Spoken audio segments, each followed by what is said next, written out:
Hello everyone. तो हम लोग उपिंदर सिंह कर रहे थे। ये उपिंदर सिंह की नोट्स है। आज हम लोग स्टार्ट कर रहे हैं महाजनपद पीरियड। महाजनपद पीरियड ये आपका आता है 6th सेंचुरी बीसी। ये इसकी टाइम पीरियड है 6th सेंचुरी बीसी। इसके हम लोग महाजनपद पीरियड के अंदर हम लोग बुद्धिज़्म और जैनिज़्म को भी इसी में देखेंगे। ठीक है। सबसे पहले देखते हैं इंट्रोडक्शन क्या है। तो जो गणा संघा है एंशिएंट इंडिया में, ये रेफर करती थी जनपद को, जो कि पॉलिटिकल पावर उनका सेंटर हुआ करता था। और जो गणा संघा है वहाँ पे जो पॉलिटिकल पावर होती थी वो होती थी in the hands of assembly. और इस असेंबली में क्या कौन कौन होते थे? एक तो head of the leading Kshatriya family होते थे। ठीक है। जितने भी लीडिंग क्षत्रिय फैमिली है उनके हेड होते थे, जैसे कि वज्जी, मल्ला, कंबोज, लिच्छवी एक्सेट्रा। ठीक है।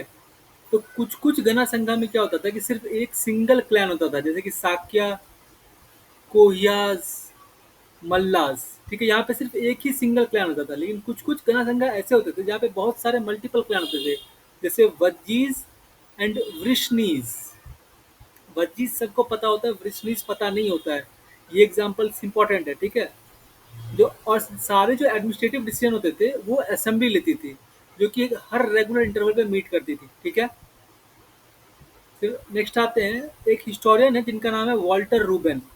ये क्या कहते हैं कि जो प्राइवेट प्रॉपर्टी है वो एब्सेंट थी, और जो क्लैन है वो राइट को एक्सरसाइज करते थे ओवर लैंड। लैंड के ऊपर जो राइट है वो क्लैन एक्सरसाइज करती थी। ठीक है। और इस पे जो काम है वो काम कौन करते थे? Hired labourers. जैसे कि एग्जाम्पल में बोलते थे आम्रपाली लिच्छवी। तो बुद्धा के स्टोरी में आम्रपाली आती है। ठीक है। वो क्या होती है? नगर वधु। ठीक है। फिर उपिंदर सिंह है। उपिंदर सिंह क्या कहती है कि जो ये गणा संघ है ये होते थे वेस्टिजेस ऑफ ट्राइबल ऑर्गेनाइजेशन। ठीक है। और इनमें से कुछ इतने कॉम्प्लेक्स फॉर्म के होते थे कि जो अर्लियर ट्राइबल फॉर्मेशन था ये उससे निकल के आते थे। ठीक है। और जो सबवर्जन ऑफ मोनार्कियल रूल था उसके लिए ये गणा संघ आते थे। ठीक है। उसके बाद जो ब्राह्मणा टेक्स्ट है, ब्राह्मणा टेक्स्ट, ये इसके अंदर जो है गणा संघ को लेकर काफी नेगेटिव व्यू है। क्यों? क्योंकि जो किंगशिप है वो सेंट्रल होता था ब्राह्मणिकल सोशो पॉलिटिकल ऑर्डर का। लेकिन जो ये गणा संघ है यहाँ पे किंग होते नहीं थे, ये किंगलेस सोसाइटी होती थी। इसलिए जो ब्राह्मण टेक्स्ट है वो इसको काफी निगेटिवली देखते हैं। ठीक है। गणा संघा में जो है ब्राह्मण और पुरोहित है, इनके पास कोई प्रेस्टीज नहीं होती थी। ठीक है। इसके अपोजिट जो राज्याज होते थे वहां पे इनके पास काफी सारी प्रेस्टीज होती थी, जैसे कि दिग्घ निकिया। ये एक जैन टेक्स्ट है। उसमें क्या है कि जो ब्राह्मण है अम्बथा, ये विजिट करते हैं कपिला वस्तु का। ठीक है। जो कि मेंबर होता है साक्य असेंबली का। ठीक है। और वो उनको ट्रीट करते हैं विद सेंट रिस्पेक्ट, यानी कि जो लिमिटेड रिस्पेक्ट होती है बस उतना ही देते हैं उसको। ठीक है। इसके अलावा जो रूलिंग क्षत्रिय क्लैन होते हैं अलग अलग ग्रुप के, जैसे कि ब्राह्मण, फार्मर, आर्टिजन, वेज लेबर, स्लेविटी, ये सभी एक ही संघा में रहते थे। ठीक है। तो जो सबॉर्डिनेट स्टेटस है और जो है वो नहीं होता था, और जो पॉलिटिकल पार्टिसिपेशन है ये भी नहीं होता था। ठीक है। जो अर्ली स्टडी है गणा संघा को लेकर के बाय नेशनलिस्ट हिस्टोरियन, वो इसको कैटेगराइज करती है एज रिपब्लिक्स। लेकिन जो ओलिगार्की है वो इसके लिए एक बेटर कैरेक्टरिस्टिक्स है। ठीक है। अब हम लोग गणा संघा और मोनार्की का थोड़ा सा डिफरेंस देखते हैं। गणा संघा में जितने भी राजा हैं सबके पास रेवेन्यू को शेयर ज़्यादा था। मोनार्की में सिर्फ एक ही मोनार्क को सब कुछ चला देता था। गणा संघा में जो राजा है वो मेंटेन करता था अपना खुद का छोटा छोटा छोटा आर्मी। जैसे कि अगर मान लो कहीं पे 5 राजा हैं तो हर किसी के पास अपनी खुद की एक आर्मी होती थी। ठीक है। और खुद का एक सेनापति होता था। लेकिन मोनार्की में बस एक ही आर्मी होती थी। गणा संघा में असेंबली डिसाइड करती थी, मोनार्की में किंग डिसाइड करता था। गणा संघा में ब्राह्मण्स का इन्फ्लुएंस नहीं होता था, मोनार्की में ब्राह्मण का इन्फ्लुएंस होता था। गणा संघा में कोई हेरिडिटरी चीफ नहीं होता था, मोनार्की में हेरिडिटरी चीफ होता था। गणा संघा जनरली फुटहिल्स ऑफ हिमालय और नॉर्थ वेस्ट इंडिया में है, और मोनार्कीज कहाँ है? गंगेटिक प्लेन में है। तो ये कुछ डिफरेंस है गणा संघा और मोनार्कीज को लेकर के। ठीक है। फिर आता है ये जो महाजनपद पीरियड है, इसको हम लोग क्या कहते हैं? सेकंड अर्बनाइजेशन भी कहते हैं। इसको ऐसा देख लेते हैं।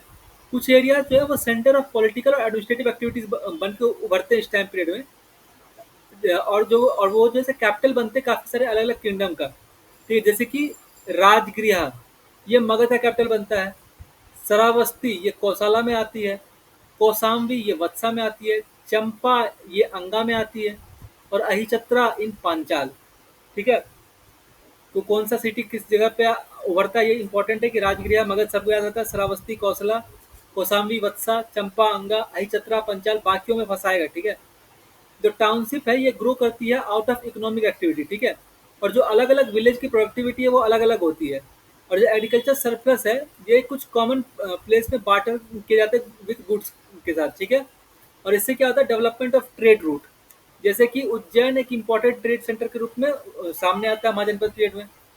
और जो रोल ऑफ रिलीजन ये क्या होता है, जो पीपल है वो गैदर्ड होते हैं इन प्लेस ऑफ रिलीजन, और इंटरेस्ट से वो किस तरफ लीड करते हैं, उनके इंटरेस्ट से क्या लीड होता है, टाउन्स लीड होते हैं, जैसे कि एग्जांपल है वैशाली काशी।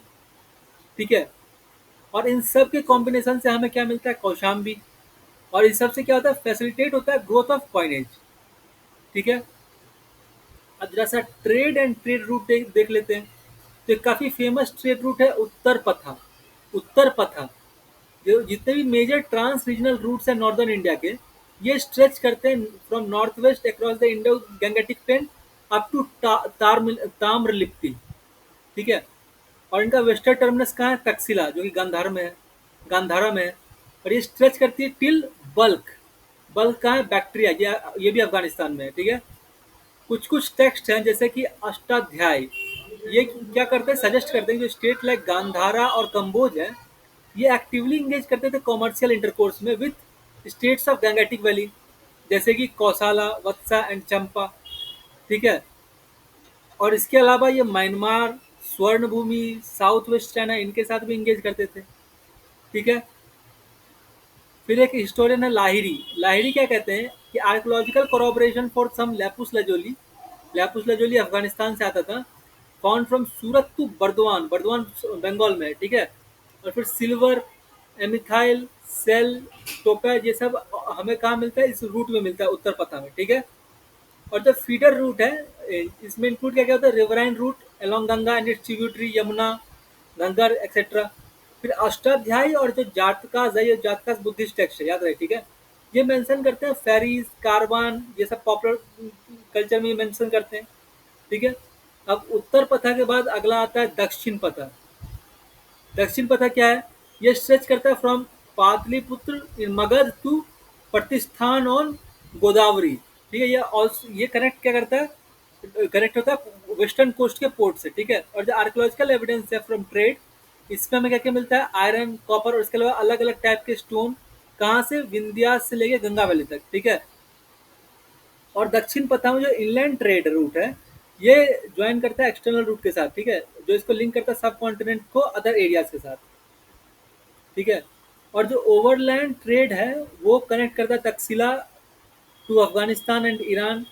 ठीक है, और ये इंपॉर्टेंट होता है फॉर ऑब्टेनिंग रॉ मटेरियल, जैसे कि सिल्वर, गोल्ड, लैपिस लजोली, जेड। ठीक है, और जो ट्रेड है वो मेसोपोटामिया के साथ फाइन वुड का होता है। ठीक है, अंगुत्तरा निकिया में maritime trade with West Asia के बारे में लिखा हुआ है। ठीक है, फिर आता है Iranian invasion and its impact. तो सबसे पहले साइरस, ये फाउंडर होते हैं एक्मीडियन एम्पायर के। ठीक है, इन पर्सिया। ठीक है, और ये इनका जो फर्स्ट एक्सप्लोरेशन होता है सब कॉन्टिनेंट, ये कैप्चर करते हैं गांधार रीजन को। और उसका आता है डेरियस वन। अच्छा, साइरस के बाद डेरियस आता है, उससे पहले कैम्बेसिस आता है, कैम्बेसिस। ठीक है, फिर उसके बाद डेरियस वन आता है जो कि ग्रैंड सन होता है साइरस का। ठीक है, ये कंट्रोल करता है इंडस वैली को। ठीक है, और एनेक्स कर लेता है पंजाब और सिंध को। और 20th और जो 20 सत्रपी होते हैं इसके अंपायर में होते हैं। ठीक है, फिर आता है जक्सिस, ये होता है सक्सेसर होता है डेरियस वन का, और ये यूटिलाइज करता है इंडियन प्रोविंस को स्ट्रेंथन करने के लिए अपना पोजीशन। ठीक है, हालांकि ये फेल हो जाता है अपने फॉरवर्ड मूवमेंट इन इंडिया को लेकर के। ठीक है, और इसका जो डिफीट होता है अगेंस्ट ग्रीक, इससे जो है पूरा पर्शियन पावर डिक्लाइन कर जाता है। ठीक है, अब इसका इम्पैक्ट क्या है पहले देख लेते हैं, पॉलिटिकल इम्पैक्ट। जो पर्शियन इन्वेजन है ये एक्सपोज कर देती है weakness of Indian defence in north west region. ठीक है, और ये पेव करती है वे फॉर अलेक्जेंडर्स कन्क्वेस्ट, और वो फॉलो करता है सेंट्रल एशिया को, जैसे कि साकास, कुषाण, हुनास, ये भी इसी को फॉलो करते हैं। ठीक है। और फिर 17वीं सिस्टम ऑफ एडमिनिस्ट्रेशन है जिसकी इंट्रोड्यूस करते हैं पर्सियन इंडिया में। इसी प्रोविंस को इसको फिर बाद में साकास और कुषाण इंडिया में यूज करते हैं। इसके बाद इकोनॉमिक इम्पैक्ट क्या क्या होता है? जो कॉन्टैक्ट है बिटवीन इंडिया एंड पर्सिया को लेकर के ये कंटिन्यू करता है even after end of एक्मेडियन empire. जब उसका एक्मेडियन एम्पायर खत्म हो जाता है उसके बाद ये चलता रहता है। ठीक है। और जो कॉन्टैक्ट है ये दोनों सी और लैंड के थ्रू होता है। ठीक है। और जो एक्सपेडिशन ऑफ इंडस और अरेबियन सी है बाय स्केलेक्स ये ओपन हो जाता है। और जो वाटर रूट है ये भी ओपन हो जाता है। इंडियन आइवरी और टीक जो है वो काफ़ी पॉपुलर हो जाता है पर्सिया में और इसको यूज़ करते हैं जक्सिस फॉर पैलेसेस। ठीक है। और स्मूथ फ्लो ऑफ गुड्स होता है। फिर सोशियो कल्चरल इम्पैक्ट क्या क्या है? बहुत सारे लार्ज नंबर ऑफ फॉरेनर जैसे कि ग्रीक पर्सियन टर्क ये सब सेटल हो जाते हैं नॉर्थ वेस्ट इंडिया में। और जो आर्किटेक्चरल हिस्टोरियंस है वो सजेस्ट करते हैं कि पर्सियन इन्फ्लुएंस है इन कोर्ट ऑफ वॉरियर्स। ठीक है। और जो अशोका को आइडिया आता है फॉर इंस्क्राइबिंग प्रोक्लामेशन ऑन पिलर ये भी इसको एक्मेडियन से ही आता है। ठीक है। जैसे कि जो वर्ड है डिप डिप और लिपि ये अपेयर होता है इंस्क्रिप्शन ऑफ डेरियस। ठीक है। और अशोका दोनों में। ठीक है। इंस्क्रिप्शन इन दोनों ही किंग का जो है ये बिगेन होता है विद थर्ड पर्सन पर्सपेक्टिव और शिफ्ट करता है फर्स्ट पर्सन में। ठीक है। और जो पॉलिश सरफेस है अशोकन पिलर का और जो एनिमल कैपिटल है और जो stiff heraldic pose of line है ये सारी चीज सेम है पर्सन के साथ। ठीक है। और जो बेल सेप्ड कैपिटल है ये भी पर्सन से लिया हुआ है। ठीक है। फिर एक हिस्टोरियन आते हैं कुमार स्वामी। कुमार स्वामी क्या कहते हैं जो इंडिया है ये फॉर्म करता है part of ancient east from Mediterranean Sea to Ganga valley. इसमें एलिमेंट है काफी सारे कॉमन कल्चर हेरिटेज के जैसे कि use of Aramaic in Ashokan inscription और साथ में क्रोस्टी स्क्रिप्ट। ठीक है। उसके बाद नेक्स्ट आता है निहरंजन रॉय। ये बोलते हैं कि जो डिफरेंस है वो मॉडर्न और पर्शियन प्लेयर के बीच में एग्जिस्ट करता है। और वो डिफरेंस क्या क्या है? पहला डिफरेंस ये बोलते हैं कि जो पिलर है कुम्हारा हॉल इसमें कैपिटल नहीं है जबकि जो पेर्सिपोलिस है वहाँ पे इलाबोरेट कैपिटल है। ठीक है। फिर सेकंड डिफरेंस ये क्या बताता है कि पर्शियन पिलर है ये स्टैंड करता है on base shaped like bell. On other hand lotus appear होता है ऑन टॉप ऑफ शाफ्ट। ठीक है। जो पर्शियन पिलर है ये फ्लूटेड है। मॉडर्न पिलर मोनोलिथिक है। ठीक है। और इंडिपेंडेंट इरेक्शन ऑफ पिलर होता है। जो मॉरियन टाइप ऑफ एबेकस है वो और जो इंडिपेंडेंट एनिमल क्रॉनिक पिलर है ये एब्सेंट है पर्सिया में। ठीक है। तो ये हमने देखा पर्शियन इन्वेजन। नेक्स्ट आता है Macedonian invasion and impact. Macedonian invasion कुछ नहीं है ये अलेक्जेंडर का जो इन्वेजन हुआ था उसी की बात हो रही है अलेक्जेंडर्स इन्वेजन। ठीक है। वो मैसेडोनिया से आया था इसलिए इसको कहते हैं मैसेडोनियन इन्वेजन। इसका इम्पैक्ट क्या क्या है? पहला पॉलिटिकल इम्पैक्ट। पॉलिटिकल लेसन क्या है कि जो डिवीजन है स्मॉल किंगडम का और जो रिपब्लिक और ट्राइबल यूनिट है ये काफ़ी इजी टू कनकर थे नॉर्थ वेस्ट इंडिया में। ठीक है। और जो डिस्ट्रक्शन है स्मॉल स्टेट का इससे क्या होता है कि चंद्रगुप्त मौर्य के लिए कनकर करना नॉर्थ वेस्ट इंडिया ईजी हो जाता है। इसके बाद आता है इकोनॉमिक इम्पैक्ट। जो लैंड रूट है बिटवीन ग्रीस और इंडियन सबकॉन्टिनेंट की ओपन होता है और 5 डिफरेंट लाइन ऑफ कम्युनिकेशन आते हैं जिसमें से कि 4 बाय लैंड होते हैं 1 बाय सी होता है। फिर आता है एक्सपेंशन ऑफ ट्रेड। फिर आता है कल्चरल इम्पैक्ट में क्या क्या है? ग्रीक एस्ट्रोनॉमी इंडिया आती है। हेलेनिक आर्ट वो इंडिया आती है। इसका सबसे अच्छा एग्जाम्पल है गांधारा आर्ट। ठीक है। फिर ग्रीक क्वाइनेज आ जाता है इंडिया। एक्सचेंज ऑफ पिलर्स होता है। फिर हिस्ट्री राइटिंग में क्या क्या है? जो मेगास्थनीस और अदर ग्रीक राइटर हैं जैसे कि स्ट्रैबो आर्यन ये प्रोवाइड करते हैं इंपॉर्टेंट अकाउंट ऑफ इंडिया। ठीक है। और महाजनपद पीरियड में मगध काफ़ी पावरफुल होके सामने आता है। क्या क्या रीज़न है इसके? सबसे पहले जोग्राफिकल फैक्टर। जो मगध है ये ले करता है लैंड रूट जो कि कनेक्ट कर रही होती है ईस्ट इंडिया और वेस्ट को और ये अलाउ करती है to control between two region. ठीक है। सेकंड है strategic position of capital. Magadha के दो कैपिटल थे एक राजगीर जो कि सराउंडेड था बाय 5 हिल्स। ठीक है। 5 hills and one cyclopean wall. ठीक है।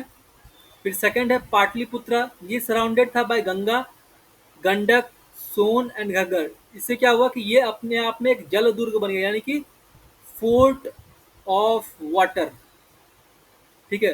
जिससे कि इसको अटैक कर पाना लगभग नामुमकिन हो गया और ये जो है military movement through river easier बना दिया। ठीक है। फिर नेक्स्ट है इकोनॉमिक फैक्टर। जो वास्ट पॉपुलेशन है एग्रीकल्चर की माइनिंग और मिलिट्री को लेकर के ये यहाँ पे एग्जिस्ट करती है। फिर जो फॉरेस्ट है, फॉरेस्ट से यहाँ पे क्या क्या मिलता है, एक एलिफेंट मिलता है आर्मी को के लिए, मगध को। और फिर जो शूद्रास है वो इसको क्लियर करते हैं ताकि और लैंड क्लेम करते हैं फॉर फार्मिंग। ठीक है, और फार्मिंग से क्या होता है, फर्टिलिटी ऑफ सॉइल बढ़ जाती है। तो फर्टिलिटी ऑफ सॉइल बढ़ी तो क्या होगा, सरप्लस प्रोडक्शन होगा। सरप्लस प्रोडक्शन से क्या होगा, टैक्सेस इंक्रीज हो जाएंगे। ठीक है, फिर आता है mineral resource, abundant supply of iron from mines इन राजगीर, और कॉपर माइंस भी अवेलेबल थे। ठीक है, फिर नेक्स्ट आता है trade, availability to control trade. Magadha का जो लिंक था काशी और बनारस के साथ साथ उज्जैन के साथ भी। ठीक है, फिर कल्चरल फैक्टर क्या क्या थे। सबसे पहले तो मगध जो है वो मीटिंग ग्राउंड बनता है Aryan and non Aryan culture का ऑफ ईस्ट इंडिया। और इसी का एक नया पावर और स्पिरिट जो है मगध में आता है। ठीक है, और फिर नेक्स्ट है acceptance of heterodox idea. Buddha, Mahavir, इन सबको मगध ने एक्सेप्ट किया। ठीक है, और जो रिवॉल्यूशन है ये इनॉग्रेटेड करते हैं और वो सप्लीमेंट होता है मगध में। ठीक है, और जो पॉलिटिकल फील्ड है ये लीड करता है मगध के इंपीरियलिज्म को। ठीक है, फिर आता है पॉलिटिकल फैक्टर। तो जो स्ट्रॉन्ग रूलर है जैसे कि बिम्बिसार, उदयन, अजात शत्रु, नंदा, इनकी वजह से मगध काफी पावरफुल होता है। इसके अलावा नेक्स्ट है मगध जो है वो अवे होता है from foreign invasion of north जैसे सच एज एक्मीडियंस। तो इससे मगध पावरफुल होता है। ठीक है, तो महाजनपद पीरियड का फर्स्ट पार्ट यहाँ पे खत्म होता है। कल हम लोग बुद्धिज्म एंड जैनिज्म जो कि महाजनपद पीरियड का ही पार्ट है उसको देखेंगे। तब तक के लिए बाय। अगर पसंद आए तो लाइक शेयर सब्सक्राइब।